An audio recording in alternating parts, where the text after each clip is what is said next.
So we are discussing William Cooper's poem, and this is the second part of the poem in which we will be discussing the remaining lines. So here, the poet, he is remembering the day when his mother died, and he says that he wept bitterly, and then hovered thy spirit over thy sorrowing son, wretch, even then life's journey just begun. He says that perhaps the spirit of his mother was hovering over the sorrowing son, and since Cooper was only 6 years old, his life's journey had just begun, but it was miserable for him. And perhaps thou gave me, though unseen, a kiss, perhaps a tear, if souls can weep in bliss.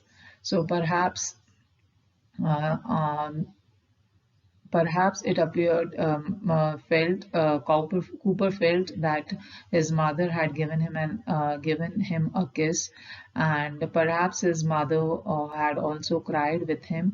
If the souls can weep in bliss, that is, if the souls can weep in heaven, then perhaps his mother would have cried with him. Ah, that maternal smile, it answers yes. Then he looks at the picture and he looks at the smile in the picture and he says that that maternal smile, it answers yes. I heard the bell tolled on that burial day. Then he remembers the day when his mother was buried, and he says that he heard the bell ringing on the burial day. I saw the hearse that bore thee slow away. He also saw the coffin, the hearse, that is the coffin that carried his mother's body slowly away. And turning from my nursery window, drew a long, long sigh and wept a last adieu. So Cooper, he says that, and as the coffin was being carried, he took a long, long sigh and he bid the last adieu to his mother. Adieu, farewell, bye. So he bid the last bye to his mother. But was it such? It was. Where thou art gone, adieus and farewells are a sound unknown. So he says that where thou art gone, that is, he feels that his mother is in heaven. So he says that in heaven, there adieus and farewells are a sound unknown. That is, there are no adieus and farewells in the heaven. May I but meet thee on that peaceful shore, the parting sound shall pass my lips no more. And then he says he wishes that he could meet his mother on that peaceful shore, that is in heaven.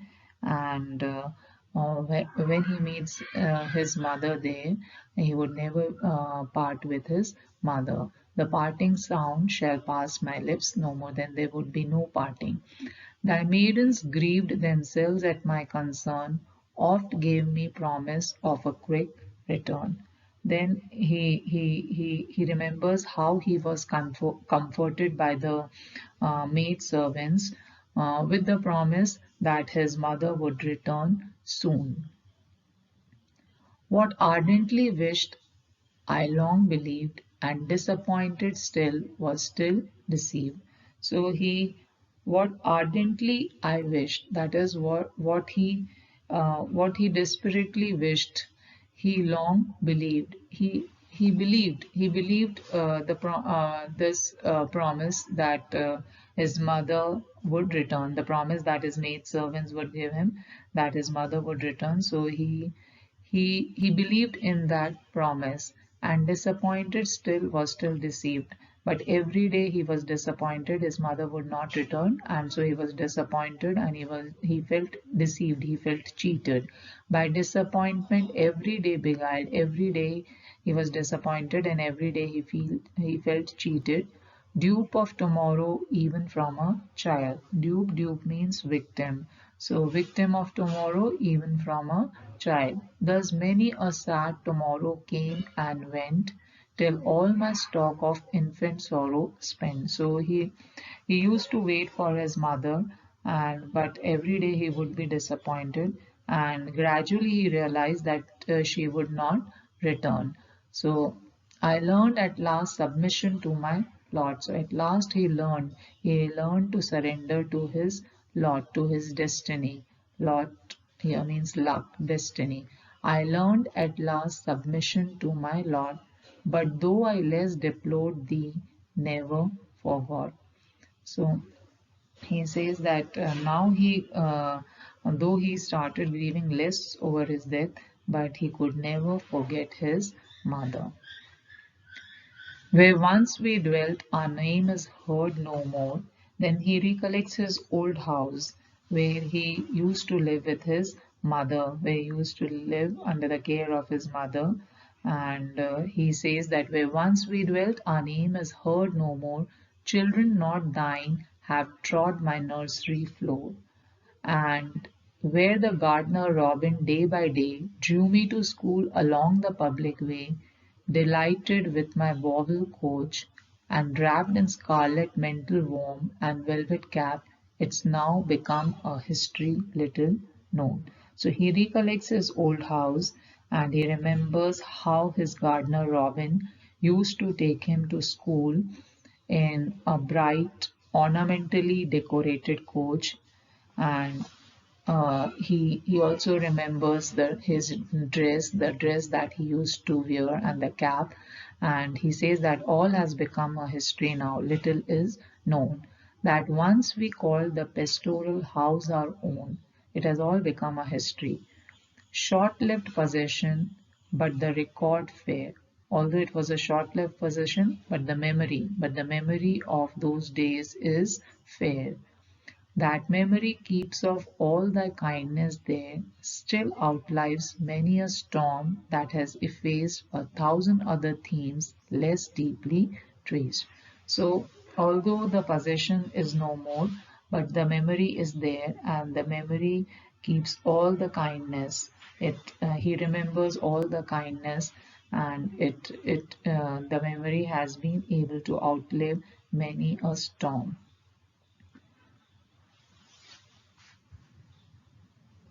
So the poet, he is remembering the time that he used to live with his mother in his old house, and he remembers how his mother used to come to his bed room every night to see that he is comfortably put to bed.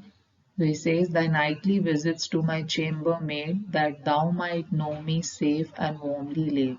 So he remembers the nights when his mother used to come to his chamber, that to his room, to see that he is warmly and safely laid.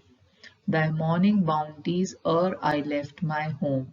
He also remembers the morning bounties. Bounties means gifts. The gifts that he used to get from his mother before he left his home, which would be in the form of a biscuit or a confectionery plum. The fragrant waters on my cheeks bestowed by thy own hand, till fresh they shone and glowed. So he also remembers the fragrant water that his mother used to sprinkle on his face with her own hands, and thy constant flow, all this and more enduring still than all, thy constant flow of love that knew no fall. So he remembers all these such kind of small things, and then he says he also remembers that the love of his mother, which had been steady and uniform, and which knew no change. So all this and more enduring, more loving, still than all thy constant flow of love that knew no fall, never roughened by those cataracts and breaks. So the love that the mother had for his son, it was never lessened. It was never roughened by any kind of cataracts and breaks that humor interposed too often makes.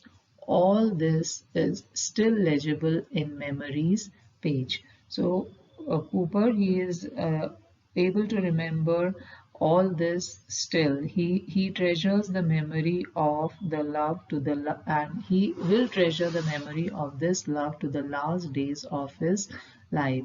So adds joy to duty, and when he remembers this, it adds joy to duty, makes me glad to pay such honors to thee as my numbers may.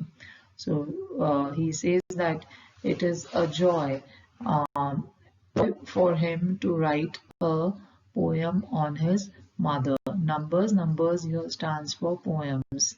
Perhaps a frail memorial, but sincere, not scorned in heaven, though little noticed here. So perhaps by writing this poem, he would be able to create a memorial for his mother. Maybe the memorial may be weak, a frail memorial, but sincere. But it would be his sincere tribute to his mother. It would be a sincere tribute to his mother, not scorned in heaven, though little noticed here. Although it would be little noticed here, it would not be scorned in heaven. Could time his flight reverse, restore the hours when playing with thy vesture tissued flowers, the violet, the pink, and jasmine, I prick them into paper with a pen. So he, for once, he wishes that his mother were with him, but soon he dismisses the idea. Although here he says, "Could time his flight reverse?" That is, time could reverse its flight, and his mother would be with him. And he remembers the time when he used to play with the tissued flowers, and he used to prick those flowers with pin, and the mother would not get angry, rather she would be happier.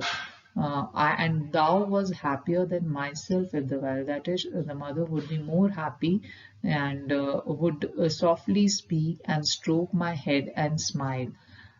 Could those few pleasant hours again appear? So the poet, he is wishing that those pleasant time, those pleasant hours could come back, where he used to play with his mother's flowers, and the mother would not get angry, rather she would stroke his head with love and smile.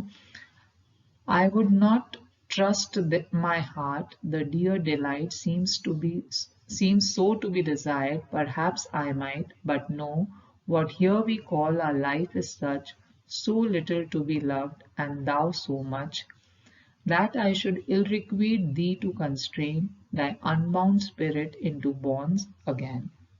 So for once he wishes that his mother were with him, but he soon dismisses the idea. He says that I would not trust my heart, that he would not listen to his heart. The dear delight seems so to be desired, perhaps I might, but no, what here we call our life is such. He says that the life on this earth is miserable, and so he would not wrong his mother by dragging her down to this world. He feels that this world down here is full of sorrows and misery, and he doesn't want to bring back his mother to this place. She has reached the island of the blessed, and therefore he feels that he should not bring his mother back on earth, and he does not want to that unbound spirit into bonds again. He does not want her free spirit to be bounded again on this earth. Now, in the last stanza, the poet makes use of a simile here, and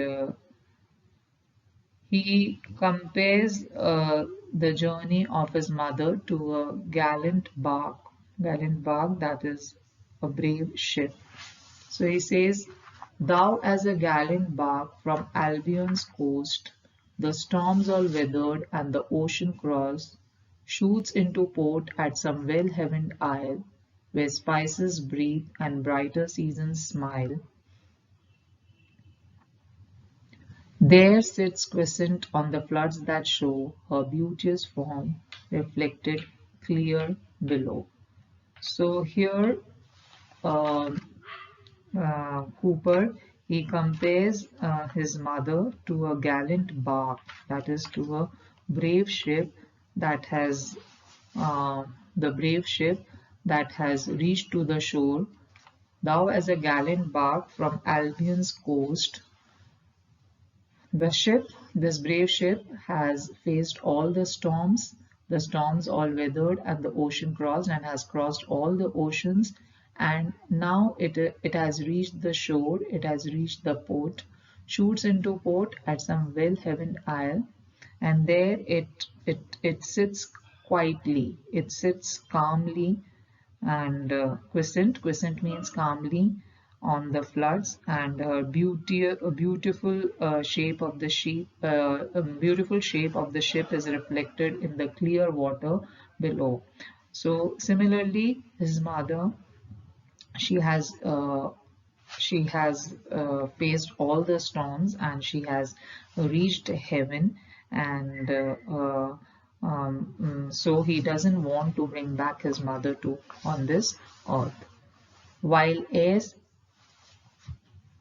next, so the poet here feels that his mother has reached the shore, mother has reached eternity, and so he says that while airs impregnated with incense play around her, fanning light her steamers grey, so thou with sails how swift has reached the shore, where tempests never beat nor billows roar. So he says that his mother has reached to that shore where there are no storms and there is no roaring of waves. And another important thing is that he says that her mother is with her companion. That is, it uh, his mother has reached the island of the blessed, and his father too has joined her there. So he says, and thy love consort on the dangerous tide. Consort here means companion. So he's talking about his father, and thy loved consort on the dangerous tide of life long since has anchored at thy side. So the father is also there, and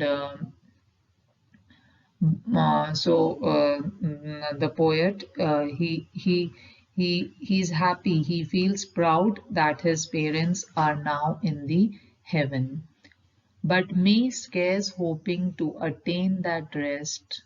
Me howling winds drive devious, tempest tossed, sails ripped, seems opening wide, and compass lost.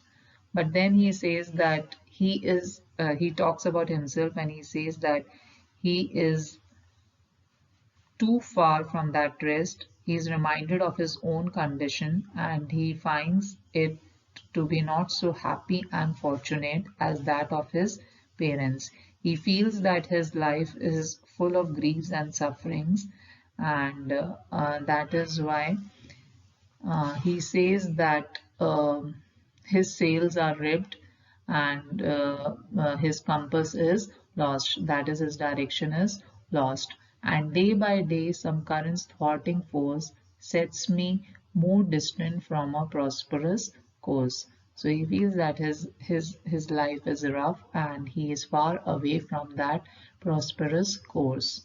But oh, the thought that thou art safe, and he, that thought is joy. But then he says the thought that his mother is safe, that his mother is safe in the heaven, that thou art safe, and he here is father. So both his mother and father are safe in the heaven.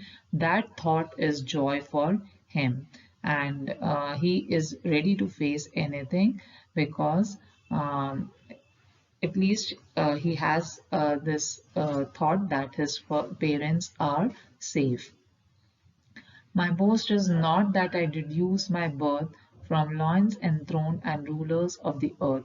Now he says that his pride is not that he belongs to a great lineage, but the reason for his pride is that he is the son of the parents passed into the skies. He is the son of those parents who have reached the heaven.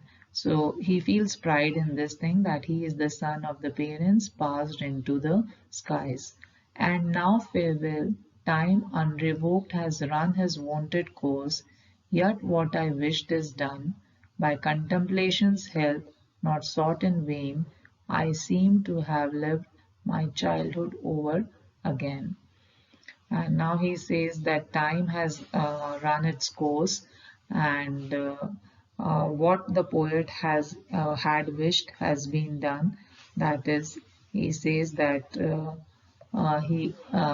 he has by his imagination, by contemplation's help, with the help of the imagination, with the help of the contemplation, he has been able to live his childhood again, and he has been able to renew his joys that once were his without the sin of violating thine, to have renewed the joys that once were mine without the sin of violating thine. So he has been able, by writing this poem, he has been able to live his childhood days again, to renew his joys again, and without disturbing, without destroying the joy of his parents, without the sin, without he has without the sin of violating thine. Thine here stand means thine means yours, and it is for the parents. So he says that he has been able to renew his joys without disturbing the joy of his parents. And while the wings of fancy still are free, and I can view this mimic show of thee, time has but half succeeded in his theft, thyself removed, thy power to soothe me left.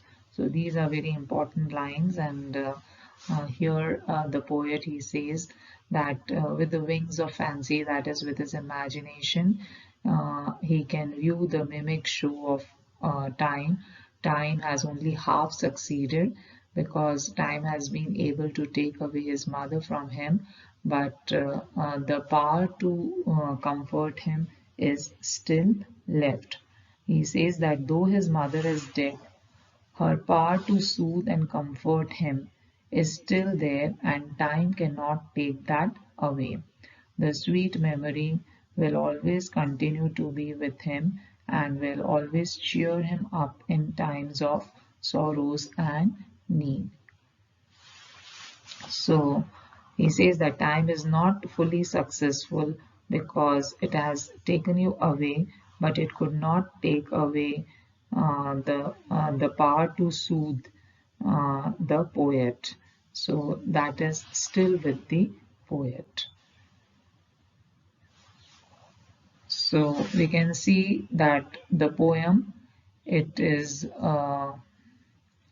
it is a very simple poem, and it is known for its simplicity, and the beautiful ship imagery that the poet uses to depict his dead mother is very effective.